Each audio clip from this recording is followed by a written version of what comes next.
बंद देना।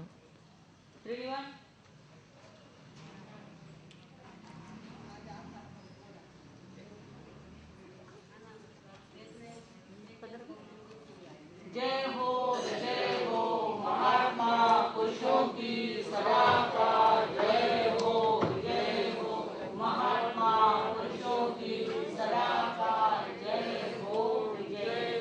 बोलिए संस्कार भारती वाणी भूषण पूज्य ब्रिटिश सुधा जी महाराज साहब की जय। अरुण प्रभा जी महाराज साहब की जय। पूज्य मधुर स्मिता जी महाराज साहब की जय। दया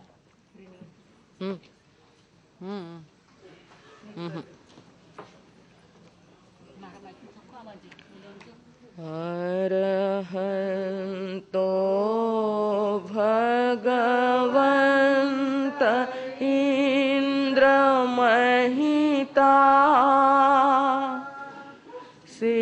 सिद्धाश्च सिद्धिस्थिता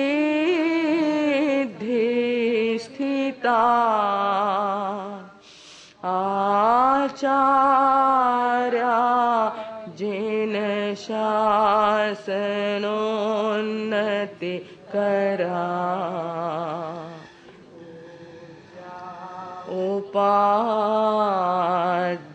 उपाध्यायका श्री सिद्धांत सुपाठका मुनिवरा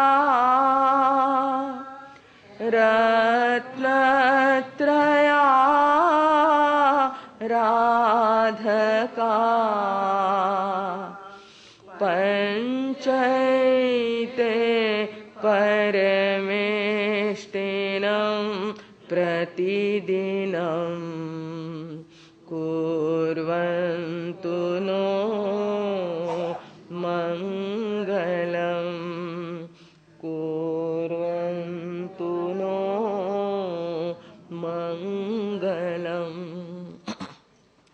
परमपिता परमात्मा वीतराग भगवान के आदिनाथ प्रभु और 2400 तीर्थंकर प्रभु के अनंत ज्ञान दर्शनमय अस्तित्व को हम सभी की आज की इस पावन वेला में मन वचन काया से त्रिवार वंदना होवे। आचार्य सम्राट पूज्यानंद ऋषि जी महाराज साहब, घोर तपस्वी परम पूज्य गणेश लाल जी महाराज साहब, अनंत अनंत उपकारी हम सबको संयम के राजमार्ग पर ले चलने वाले माताजी महाराज साहब आदि समस्त ऊर्जा महापुरुषों के स्वर्गीय चरणों में भावभीनी वंदनाएं अर्पित होवे। वर्तमान आचार्य श्रमण संघ नायक पूज्य शिव मुनि जी महाराज साहब, वाणी भूषण संस्कार भारती परम पूज्य बेन महाराज साहब, परम पूज्य अरुण प्रभा जी महाराज साहब आदि बड़ों के चरणों में सविनय वंदनाएं अर्पित करते हुए अन्य सहयोगी सेवाभावी संयमी साध्वी मंडल, उपस्थित धर्म प्रेमी धर्म जिज्ञासु पुण्यवान भाइयों एवं सुशील भाग्यवान बहनों, भक्ति मार्ग पर चढ़ते हुए हमने 16 सीढ़ियां पार कर ली हैं। जैसे 14 गुणस्थान के अंदर एक एक गुणस्थान को पार करने का पुरुषार्थ प्रभु ने बताया है, उसी प्रकार मानतुंगाचार्य ने भक्ति मार्ग की कुछ सीढ़ियां हमारे सामने प्रस्तुत की हैं, जिसके कारण हम जल्दी से जल्दी मोक्ष मार्ग में प्रवृत्त हो सके। इस भावना से उन्होंने प्रभु का भक्ति गान किया है, स्तुति गान किया है और गाते गाते कभी वे उनकी काया का वर्णन करते हैं, कभी उनके चेहरे का वर्णन करते हैं, कभी उनके गुणों का वर्णन करते हैं और आज भी वर्णन करते करते वे उपमा देने जा रहे हैं सूर्य की। चंद्रमा की हो चुकी थी, आज वे सूर्य की उपमा देने जा रहे हैं कि प्रभु आप तो सूर्य जैसे तेजस्वी और प्रकाशमान ऐसे महान मार्तंड हो। मार्तंड यानी सूरज, सूरज का अपर नाम है मार्तंड, भास्कर, ऐसे अनेक नामों से उनका उच्चारण इस काव्य के अंदर हुआ है। आज की 17वीं गाथा में उनको कहा है कि प्रभु आप सूर्य जैसे प्रकाशमान हो रहे हो, कितना तेज आपका है। ऐसा जब वर्णन करने जाते हैं अपने आप को वापस क्या करते हैं, रीराइटिंग करते हैं, टेस्ट करते हैं कि मैंने बराबर कहा कि नहीं कहा, मैंने कोई गलत तो नहीं कह दिया। ऐसा मानतुंगाचार्य सोचते हैं, अपने श्लोक को देखते हैं और देखते समय वापिस सोचते हैं कि अरे मैंने भगवान को सूरज की उपमा दी, परंतु सूरज की तुलना भगवान से फिट बैठती नहीं है। सूरज की कुछ खामियां हमको मालूम है और वे खामियां प्रभु में देखी जाती नहीं है। फिर सूरज की उपमा कैसे फिट बैठती है? बराबर बैठती नहीं है। ऐसी कौन सी बातें हैं? तो उन्होंने उसको पढ़ते पढ़ते कहा है कि प्रभु सूरज तो उगता है ना, अभी सूरज क्या हुआ है? उदयमान हुआ है, उदित हुआ है। सवेरे सवेरे सूरज उदय हुआ है और शाम को क्या हो जाएगा? यानी यहां पर क्या हो जाएगा? लाइटें लगानी पड़ती है, अंधेरा हो जाएगा। यानी अभी तो यहाँ है 12 घंटे यहाँ है और 12 घंटे कहीं और रहेगा, पर यहाँ तो अंधेरा होगा। अमेरिका में भले उजाला होगा पर यहाँ तो अंधेरा होगा, और यहाँ उजाला है तो अभी अमेरिका में क्या है? 10.5 घंटे का अंतर होता है।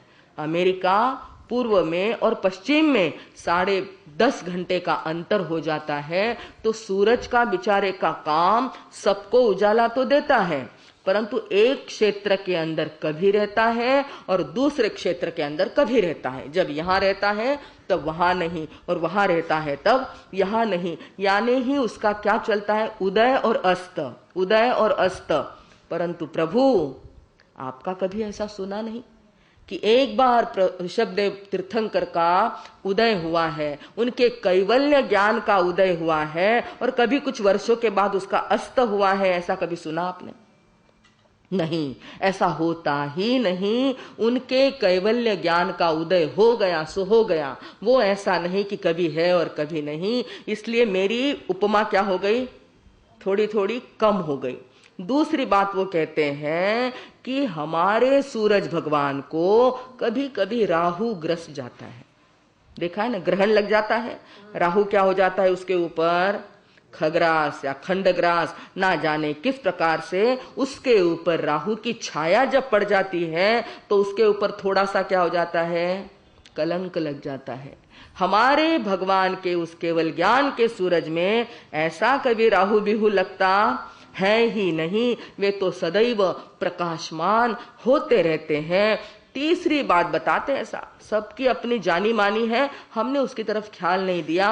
आचार्य ने हमको क्या कर दिया? टॉर्च लेकर के बता दिया कि कहां कहां क्या क्या कम है, कहां ज्यादा है, कहां अभाव है और कहां प्रभाव है।